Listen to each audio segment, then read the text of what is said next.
Good afternoon. You've joined us on Likeable Science here at ThinkTech Hawaii, broadcasting from the Pioneer Plaza studios. We're on ThinkTech Hawaii. We talk about technology and how technology helps Hawaii. On Likeable Science in particular, we're looking at how science connects to everyone's lives on a daily basis, how science is really very, very much an integral part of all of our lives, and how we should not fear science, but rather embrace it, see it for the fun part of our lives it is, and really appreciate it for the wonderful, enriching learning experience it can be. And today we're going to be talking about sort of an interesting aspect of that bridges science, but goes well beyond science. It's informal learning. And to help me discuss this today, we have via Skype Tim Smith. Welcome, Tim. Well, thank you, Ethan. Thank you for having me here today. It's a pleasure to be here. It's great to see you. Tim is joining us via Skype from Portland, Oregon, where he currently lives. Tim has more than 20 years experience engaging with various institutions of informal learning, wide-ranging from art museums, science centers, zoos, aquaria, of all sorts and types and varieties. He's worked on a huge, wide-ranging set of topics, from interpretation of fine art to nanotechnology. He's worked with sort of the whole range of museum staff, from curators, gallery specialists, etc., and all different phases of exhibits, from sort of conceptual planning and design through implementation, installation, and even remediation.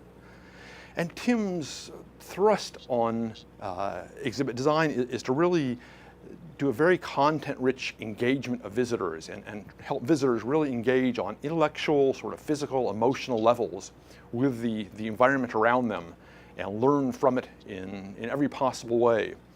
So he and I are going to be talking about this whole interesting issue of informal learning and how it's sort of a blend of art, science, craft, and what some of the rules are, what some of the takeaways from it are, how we can have this apply to our lives. Hope that catches it, Tim. I think that's a good start. So off we go. Well, excellent. So let's just start by talking a little bit about what informal learning environments are. Yeah, that's an interesting question. I mean, essentially, an informal learning environment is anywhere where learning takes place, generally in a public setting. So you've got a wide range of potential opportunities. Anything from a greengrocer to a formal museum all constitute potential environments for informal learning, depending on how they're viewed and how they're used by the person engaging with them at any given time. Certainly the most typical are going to be museums, zoological societies, certainly outreach and trunk programs run by museums, and even exhibits in county fairs and things like that all fall into those categories. So you've got a wide range of things and a wide range of opportunities appealing to pretty much almost everyone at some point in time, with a lot of specialization based on topic. Yeah, and it really is. I mean, people are learning all the time, right? And that's so almost anywhere you are, to some extent, it's an informal learning environment. Yeah. I think it's just really a question of intention for the space. So intention, really. So. Right. So why don't we plan to take a look at some of these informal learning environments to help get a little bit of sense and give our audience a better sense of some of the breadth of maybe sort of what it is you engage with and how you engage with it. Sure. If we go up to the first slide, that's going to be an image of what's called the Space Signpost, and it's in Millennium Square in Bristol in the United Kingdom. It's a place where visitors can actually engage with the object that you're seeing in the image. It allows them to actually use a pointer to indicate where Mars is or Jupiter, or essentially kind of put yourself in the solar system in an interesting fashion. It's also got a great little interface panel that allows you to see your weight on each of those planets, understand more things about orbits and atmospheric conditions, and it really allows kind of that opportunity for someone with a higher knowledge base to also drill in deeply, while at the same time really providing an interesting and thought-provoking bit of public sculpture. I was going to say that's a very sort of sculptural-looking element there. Yeah. Yeah, it is indeed. It's mixed in with, I believe, some bronze Jack Russell Terriers, which also appear in Millennium Square. I'm sure those are equally valid as informal learning devices. So.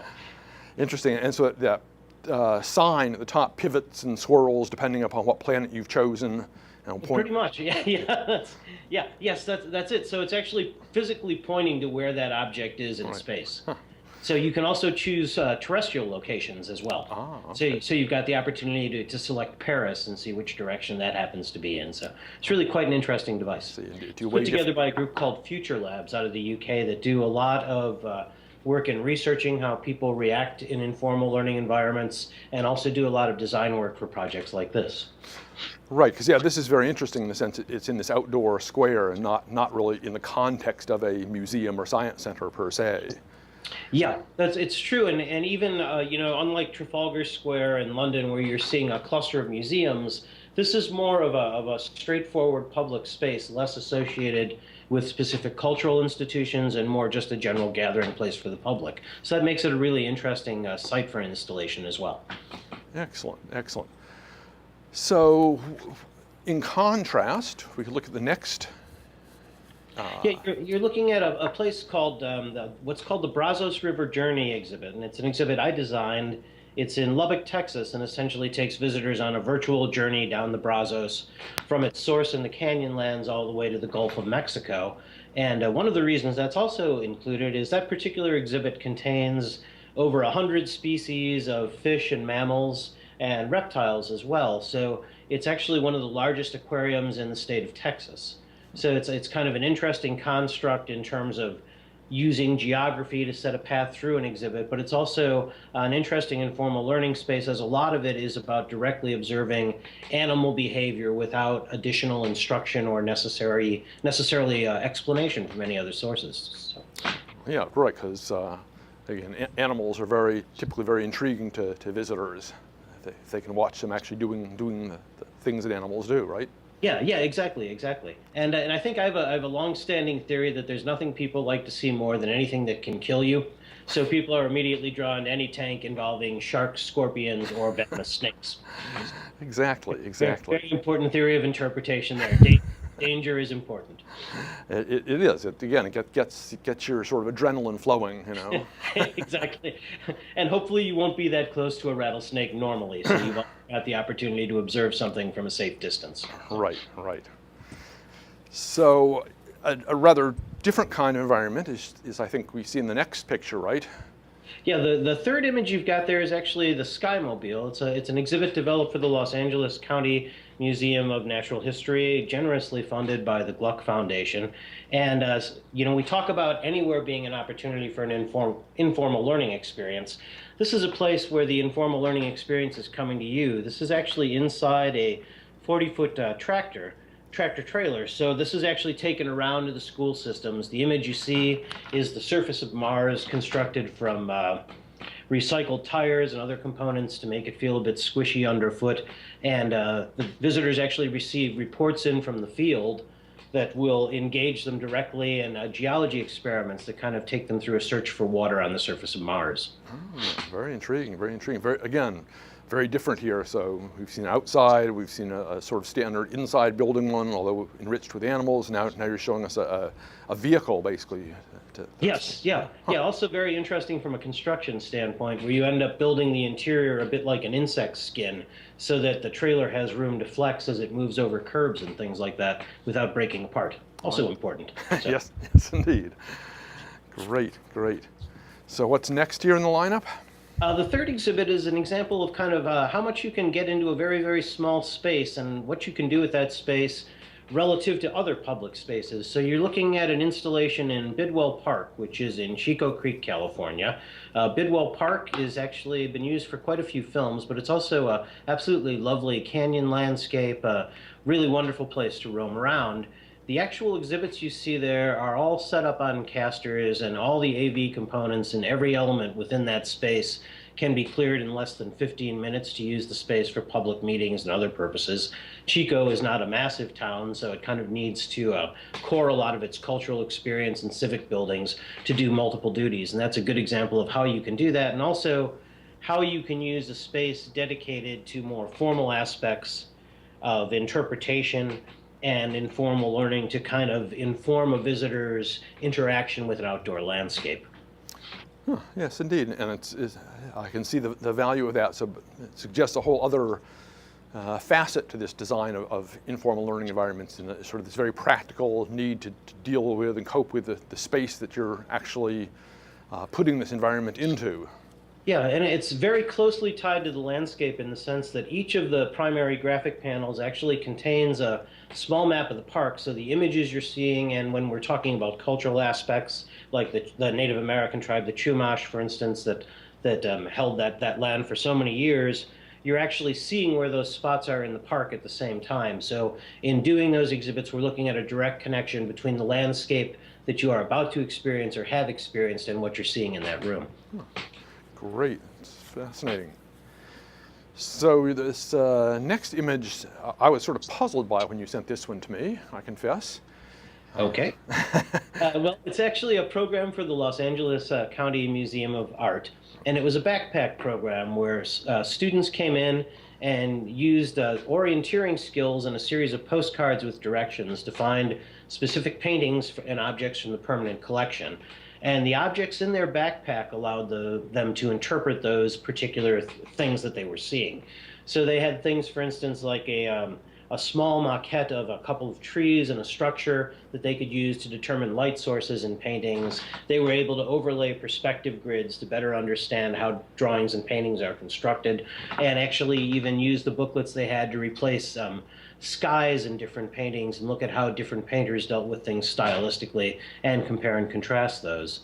There were also kind of sections on how a mold is made and how things are cast, and also everything from how to construct a religious icon using egg tempera to how to construct a Mayan vase. So it's really a very interesting program. So there you've got essentially the whole environment, as it were, is contained in a backpack.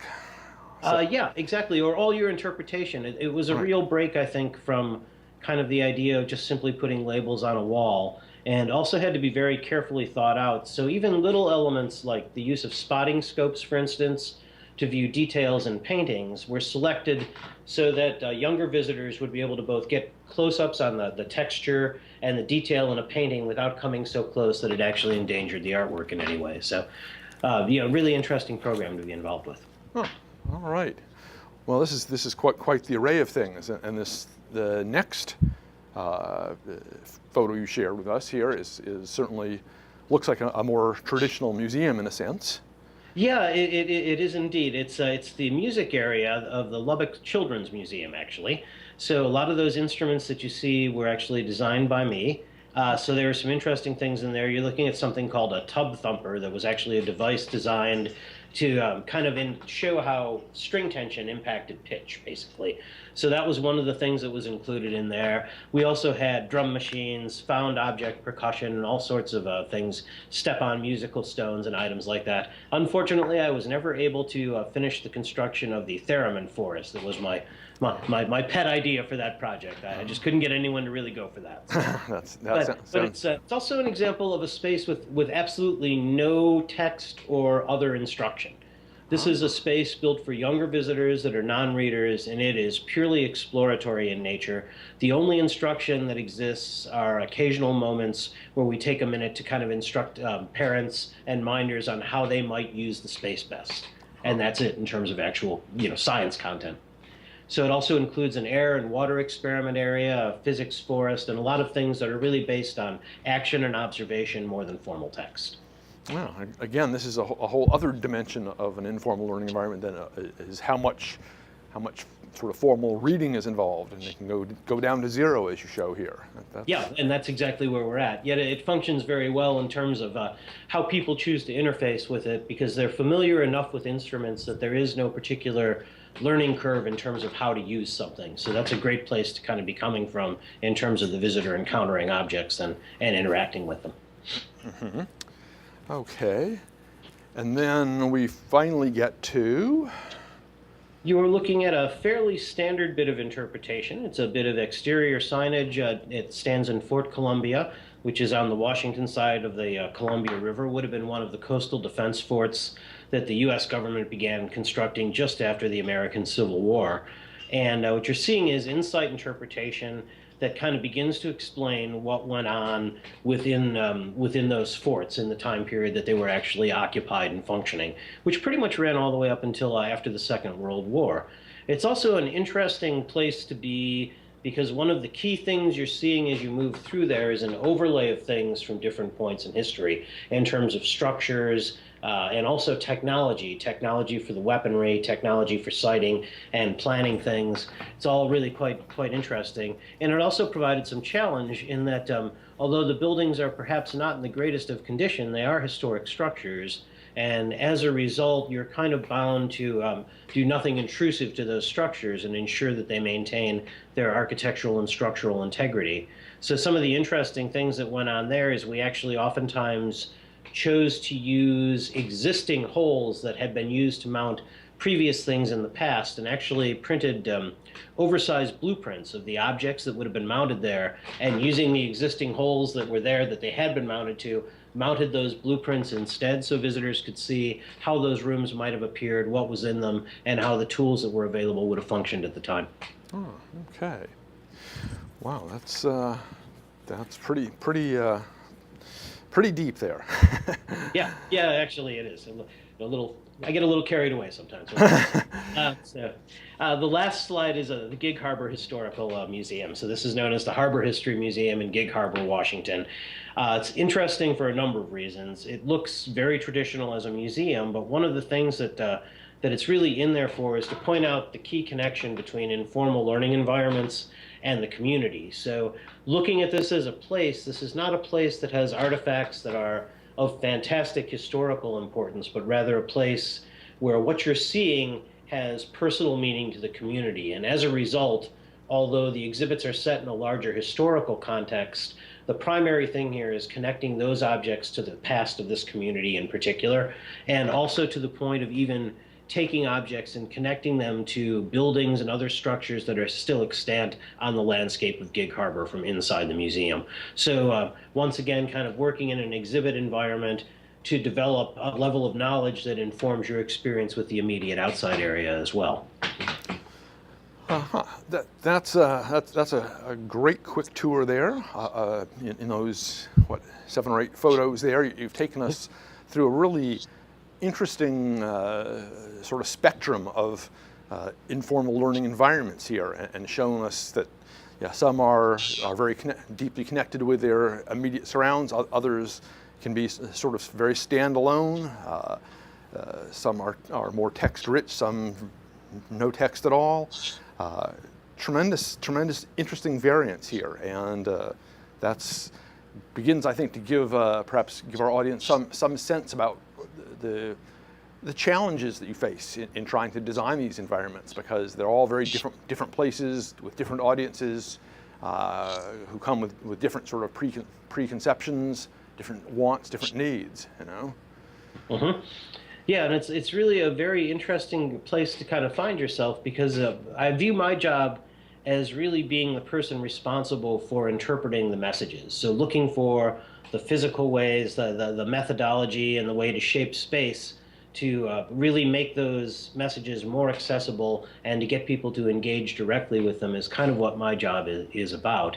I think that when I look at the roles of curators and educators and others involved in the process, it's the knowledge that they have that we're bringing to the visitor, but how we do that is really the job of the designer more than anyone else. And I think that's a great role to play, kind of as a communicatory intermediary of some sort. So exactly, indeed, that's one of the things that intrigued me when we started talking about doing this show, is that your role in the informal learning environment is very much sort of what I see the same role of this show as, is trying to help communicate science and sort of translate, as it were, the findings of scientists in many cases into a public forum where people can understand them, appreciate them, access them. So I see a lot of interesting parallels there. Sorry, go ahead. Go ahead. We're going to take a brief break here, and I'm talking with Tim Smith. We're talking about informal learning, a walk in the park. And I'm your host, Ethan Allen, here on Likeable Science. We'll be right back. I'm David Day, and we're here in the ThinkTech studio in the Pioneer Plaza. This is an opportunity for you to see the inside of our control room with our senior engineer, Mr. Ian Davidson. And Ian, this is the first time we've had a camera shot inside the studio here. Yeah, it's pretty great. And this is something so that, ladies and gentlemen, we wanted you to see kind of the heartbeat of ThinkTech, which is right here in the control room. Right here. That was me waving. That was you, Yeah. all right? And we hope you enjoy our shows. We hope you'll join us on ThinkTech Hawaii and recognize that every day we produce, what, 4 to 5 hours every day. 4 to 5 hours every day, live shows, new programming, and you can find those on our website at thinktechhawaii.com or on our channel on YouTube. Please join us for our programs with all of our citizen hosts. And you're back with us on Likeable Science here on ThinkTech Hawaii. I'm your host, Ethan Allen. With me today, joining me via Skype, is Tim Smith, an exhibition designer from Portland, Oregon, who has actually recently come back from 3 years over in England and has gained international experience and insights that he is sharing with us. We were talking in our first section about the whole concept of informal learning environments, and Tim was sharing with us some images that show the breadth and sort of complexity of the situations that a designer for informal learning environments must face. Inside, outside, no text, lots of text, very constrained by spaces, has to be mobile in some cases, all these different aspects. In this part, I want to go a little bit deeper, though, into sort of some of the fundamental issues of both sort of what is it you do, how do you do it, and why do you do it. So, I mean, you've got a lot of ways that you can engage visitors, right, Tim? You can engage them sort of on a visual level, on an auditory level, even perhaps tactile or kinesthetic, olfactory even perhaps. Yeah. And how do you sort of make those judgments about where to hook into the visitor? I think I think that's actually the key, is recognizing that everyone kind of has a hook at a slightly different point. So providing multiple points that the visitors can enter an experience from is very, very important. And making those, to a certain extent, as obvious as possible to minimize any level of discomfort that a visitor feels in kind of that transition out of an ordinary public space to somewhere where they're more focused on learning and taking in things that they're less familiar with, is really kind of the key to creating that space. That, and I believe just recognizing that there is an absolutely incredible variety of people with an amazing both breadth and limitation of knowledge, and those people are all your audience. So you need to be as inclusive as you possibly can and communicate in a fashion where it's possible for anyone to really understand what's going on, regardless of their level of knowledge of the topic coming into it. Right. So many of your exhibitions will have everyone literally from small children who cannot yet read to scientists, professionals who can read, know a great deal about the subject already, and may want to be exploring very, very deeply. Mm-hmm. So yeah. Yeah, and I think that's become even more of a challenge over time. I think because we have so much information at our fingertips, how we choose to design to allow people to drill down into exhibits has become a very, very different thing. In many ways, there are some wonderful things coming out of that. The ability to put collections online, to show visitors things that otherwise might have been only seen in a back room of a museum that they might have never encountered, is actually a great ability to have. And those things are now very, very cost effective. They don't necessarily replace that interaction with kind of historic objects and large pieces of machinery and kind of a lot of the more visceral elements that are part and parcel of moving through a physical space.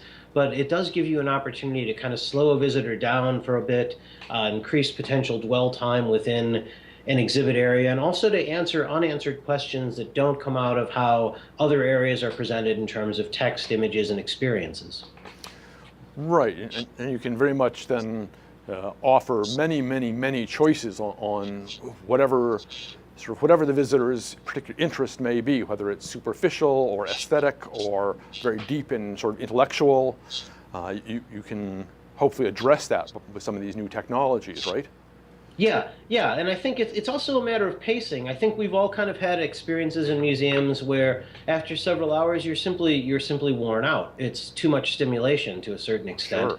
So providing kind of areas where you can stop for a bit and have a more contemplative moment is really important as well, especially when you consider the overall scale of the space you're working within when you're dealing with formal museums and such. So that's a really important thing in terms of creating kind of iconic experiences and then filling those in with bits that are more personal to the visitor and also allow them to kind of dig deeper into areas of personal interest.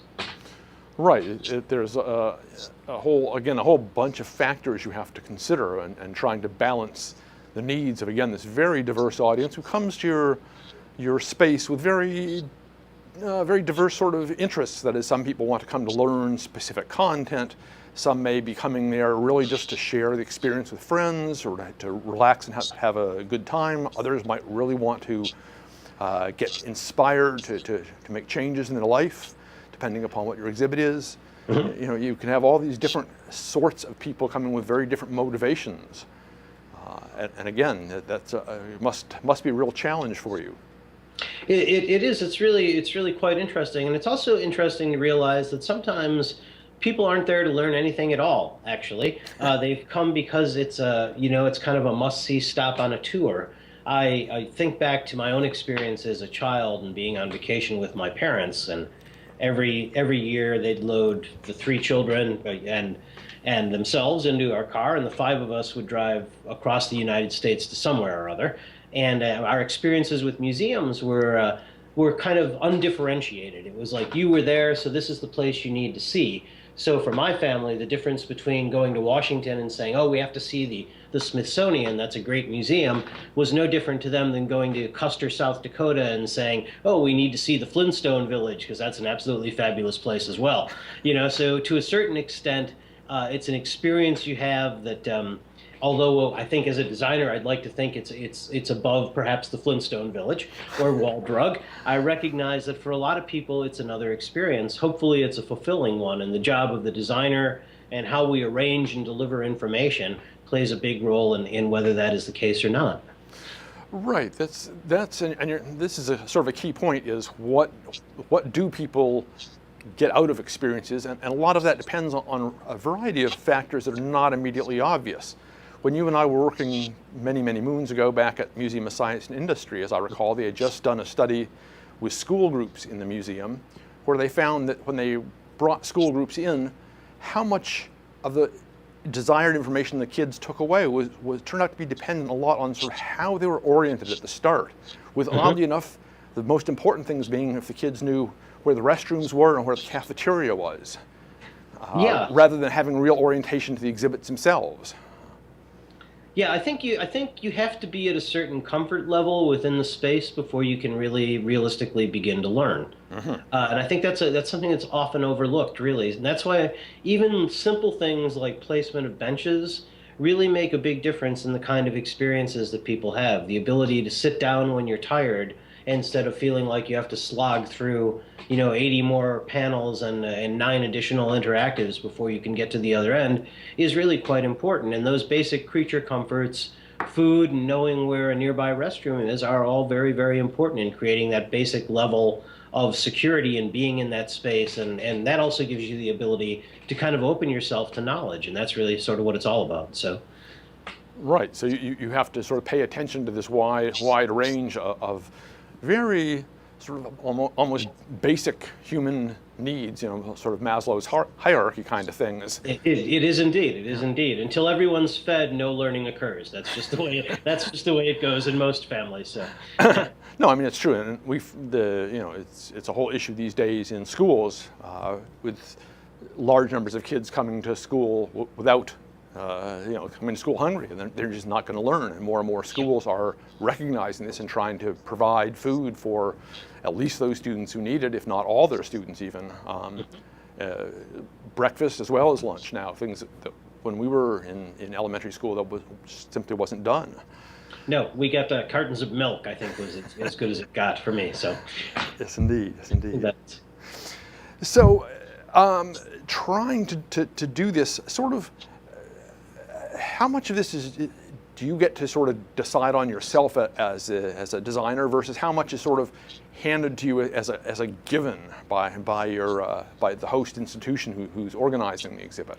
Well, I think a lot of the basic knowledge and those communication goals are often set by the institution themselves. Sometimes people will come in and they'll have very, very specific ideas on what to do. There was no doubt going into doing it that the Skymobile was going to be in a tractor trailer, for instance. How that all played out after that was a bit up in the air. So, you look at the goals of the users and what they want to achieve, and you start to also put together what things are actually going to cost. It's an unfortunate fact of life that that budgets do play a role in this. Absolutely. It would be much, much easier if we could simply put whatever we wanted on the floor, regardless of cost, but that's not how it actually works. So I think what I always try to do as a designer is get past the idea that it has to look like this right up front and really focus on those communication goals more than anything else. There are a lot of different ways to get those points across. It's a matter of really defining what they are and what their level of importance is within the larger story. So that's a big thing in making your choice. You've got a lot of tools to choose from, and a good designer is always making up more tools, quite frankly. That's one of the things you do as well, is try to create things that people haven't seen before. Not just for the novelty of it being something they haven't seen before, but because you're looking for a better way to communicate. That's pretty much it. So this we get back then to that the children's era that you showed us earlier with the sort of strange-looking musical instruments, where kids were basically interacting with these on a pretty intuitive level, but learning key concepts about string vibration and pitch. And pitch and string tension, essentially. Right. So we looked for the very, very fundamentals of things. You look at wind instruments and you think, well, what's making the sound? That's a very, very fundamental thing that very few of us think about. So analyzing the parts, looking at how they work, and being able to see them move is really important. One of the reasons, for instance, when you look at that exhibit, you see the speakers are exposed. It's so that visitors can actually see the speakers moving back and forth in tune to what they're playing, actually. So they're seeing the physical vibrations as well as hearing them. And that was a really, really important factor as well, I think, in developing the space. So you try to add a lot of details when you do things so that each of the things that you're designing and building in there somehow kind of points back to the main message, and it just has a tendency to provide a level of focus that's very, very useful and delivers a lot more content. It also creates a space where a visitor feels like when they go back, they begin to notice details in a way that they didn't before. And that kind of adds to a sense of inclusion, a sense of knowledge about the space, all of which are things that really encourage learning and exploration as well. Right. And what about the social aspects? That is, people may go to a museum or an exhibit by themselves or with a friend or a group of friends. But once they're there, they often run into other people and interact with other visitors. And how do you sort of take this into account too as you design? That is really what you're hoping to have happen. And the other thing I think that's often not considered is that the experience itself is not homogeneous, not just because visitors obviously aren't homogeneous, but because you've got peak and slack periods in visitation. And typically when you look at larger museums, the experience someone has during a spring break period or a period when the museum is very, very busy relative to a slower time of year is very different. So you're also looking at how you equalize those experiences. You want people to interact with each other. In an ideal world, you've created an exhibit where visitors are taking knowledge from the exhibit. They're asking questions of the other visitors. They're seeking answers as a group. They're engaged kind of as a larger community within that exhibit. That's kind of the ideal outcome from my point of view. Right. I recall I was prototyping an exhibit back at MSI in Chicago, and our stools that we had ordered hadn't shown up on the day that our initial prototype opened, so we brought in benches instead because that was all that was sort of available. And we found that was wonderful because actually multiple people then sit at the same computer screen and talk as they interacted on this exhibit, which we had not really particularly intended. But exactly. Yeah. Well, you can, if you do it properly, you can also look at how you use peak times, so the visitor almost becomes a demonstrator. So you look at how they're interacting, what they're doing, the decisions they're making, and if you can broadcast those to the larger community at the same time, you've got a larger sense of involvement with each of the things that are going on within the exhibit. And you've also got an opportunity to kind of show what's happening at times when crowding within the museum might otherwise make people's experience with those devices unsatisfactory. So there's a lot of reasons to do things like that, but I think the biggest one ultimately remains to kind of create a sense of community within the exhibit and to encourage that kind of interaction. Well, super. That's super. We're going to get ready to take another break here. I'm your host, Ethan Allen. You're with us on Likeable Science. With me today via Skype is Tim Smith, an exhibit designer and designer of informal learning environments in general. And we're having a lively dialogue about informal learning and the sort of whys, wherefores, and what about it. So we'll be right back. Hello, I'm Martin Despang, and I'm the host together with the one and only Ali Yamashita, and our show is called Urban Transcendence. And urban transcendence is about identifying where we have a unique situation of a vibrant city in one of the most beautiful natural environments. So how these two can coincide, sometimes conflict, how they could find reciprocity in the 21st century is what we're excited about. And we're planning on bringing in a diverse body of guests, both from the arts and the science and the established and the wise and the emerging generation. So hope you will join us. We'll always be on Thursdays from 1 to 2 p.m. And you're back on Likeable Science. I'm your host, Ethan Allen. With me today is, via Skype, is Tim Smith, informal learning environment designer. We are talking about informal learning, a walk in the park. Sort of the title being a bit of a metaphor for what it is, all of the different sort of random elements that an informal learning designer must take into account about the influence the visitor experience in informal learning environments. And the visitors are many and diverse. They come with very different backgrounds, very different motivations, and all these different factors. And Tim and his colleagues have to work with this incredible diversity of visitors and try to get across the messages that the host institution wants to share. And those messages may be quite different and the approaches can be quite different, right, Tim, between, say, an art museum and a science museum? Yeah, that's a very interesting comparison. And I think one of the things that makes it interesting is I've been spending a fair amount of time in art museums lately and looking at interpretation there as opposed to looking at science museums, natural history museums and things. And one of the things that's most interesting to me is the use of text, but more pointedly, the kind of idea that an art museum seems to assume that there's a level of knowledge the visitor holds before they begin to approach the objects within the museum. And that seems very, very different than what I see as the standard science museum approach, where typically if you're going into an explanation of graphene, you're going to explain what that is and not assume that the properties of graphene or even what it is are something that's already known by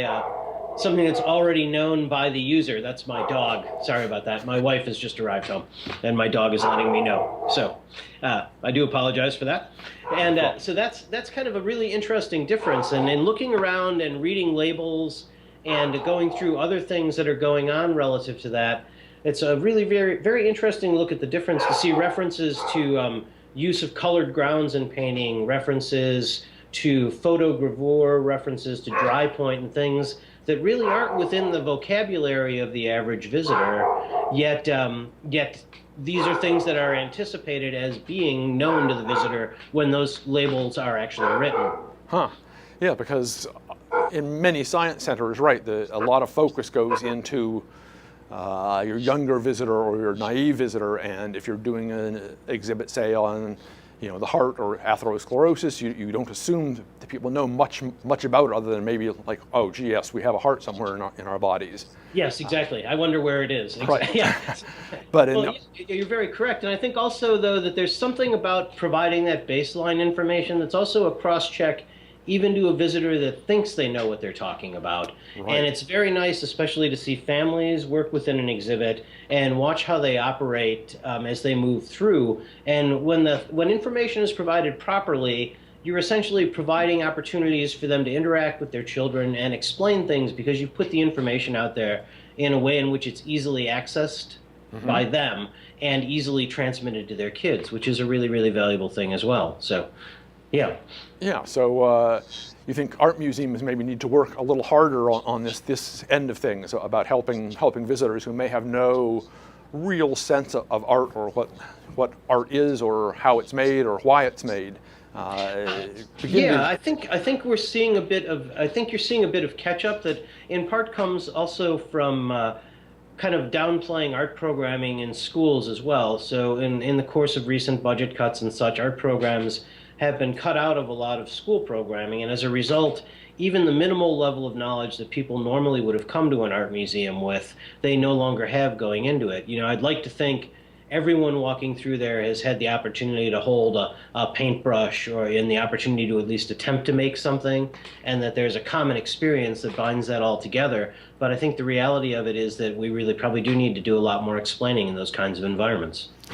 Right, and typically art museums, and I'm not picking on them exactly here. No, I think you are actually.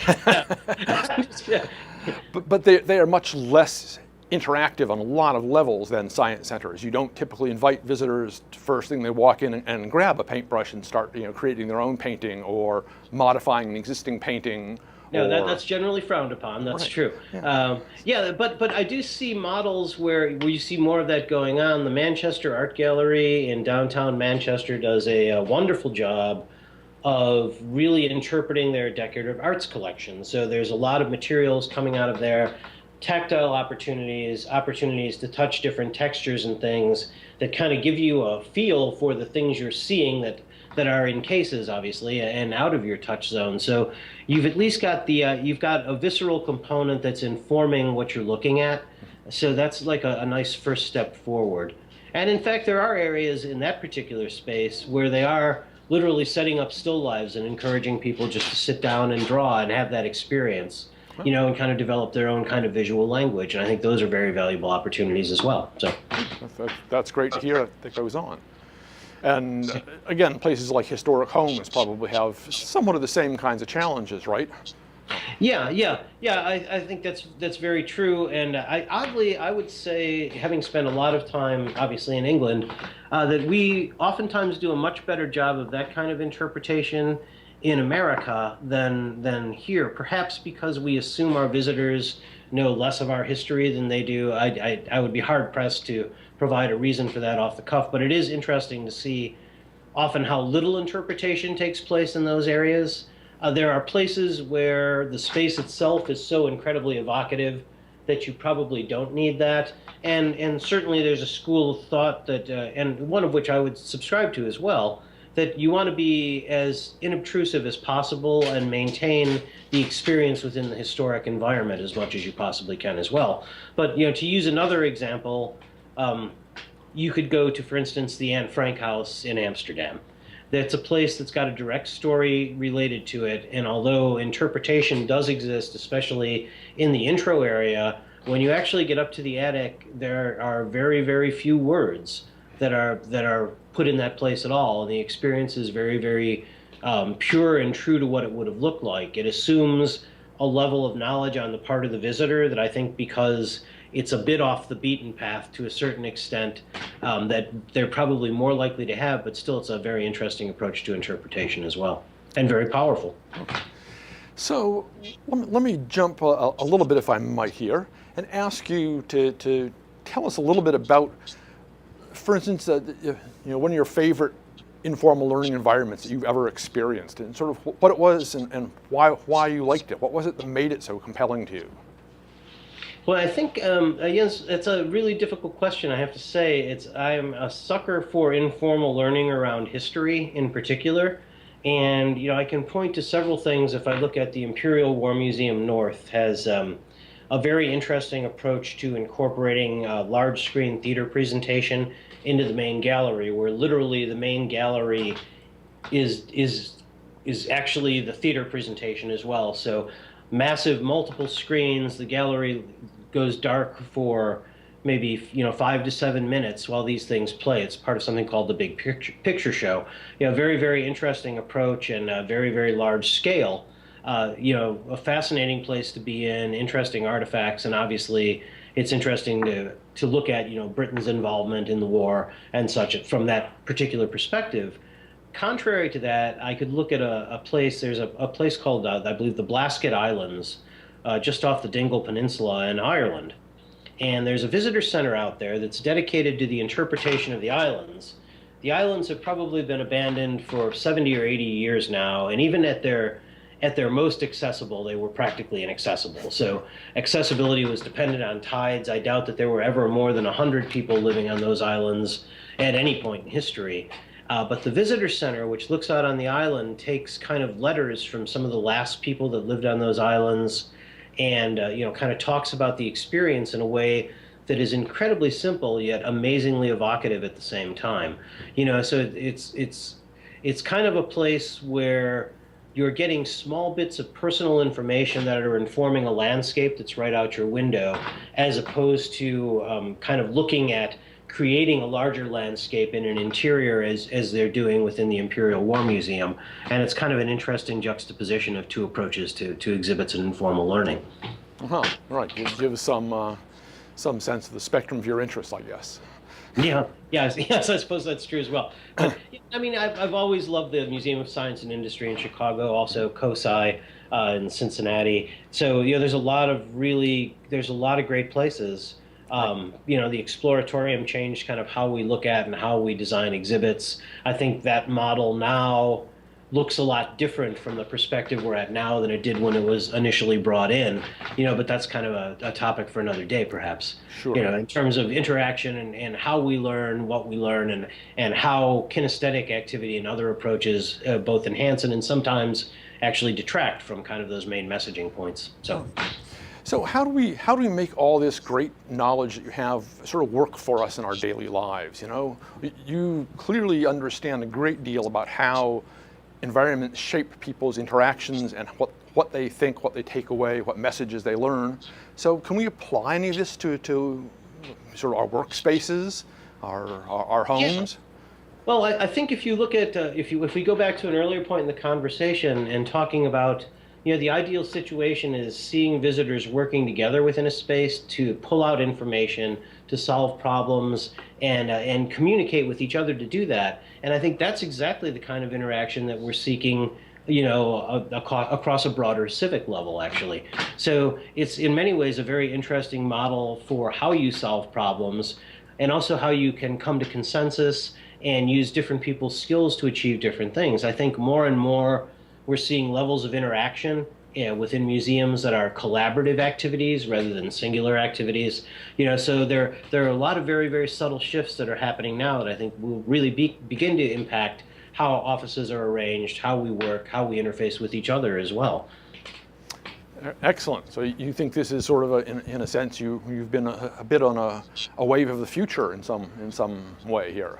Yeah, I think, for so many years we've pushed the idea of the interactive museum, and I think we're at a point where technology, our personal needs, and how we interact have moved us almost past there to the point of creating museums that are not just interactive, but rather reactive, that are responsive to visitors' needs, their desires, their knowledge levels, and we're using technology and other approaches to allow people to access those. And I think that really is kind of the wave of the future, the idea of creating an exhibit space that's never quite the same as you go through it, where shifts in media, shifts in images, and shifts in content occur because of the digital nature of some of the things, and also in some cases because you're physically moving things around. So the idea of kind of creating a single exhibit that, instead of being absolutely static for 15 years, reacts and allows you to bring in new components and different ways to interact with it, is, I think, potentially the wave of the future in museum design.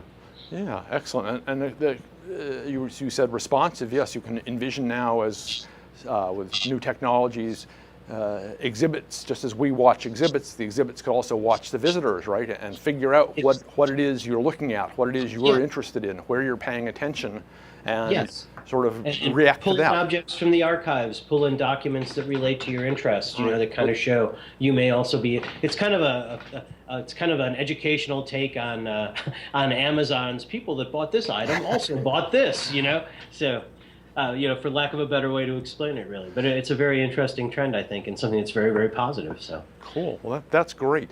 Well, Tim, this has been a fascinating talk here. I've thoroughly enjoyed it, and I've learned a bunch, and I suspect our audience has too. I very much thank you for being here on Likeable Science with me.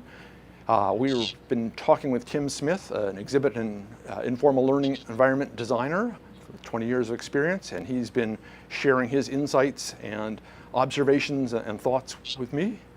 I'm your host, Ethan Allen. You've been joining us on Likeable Science. We look forward to seeing you back here next week. Thank you very much.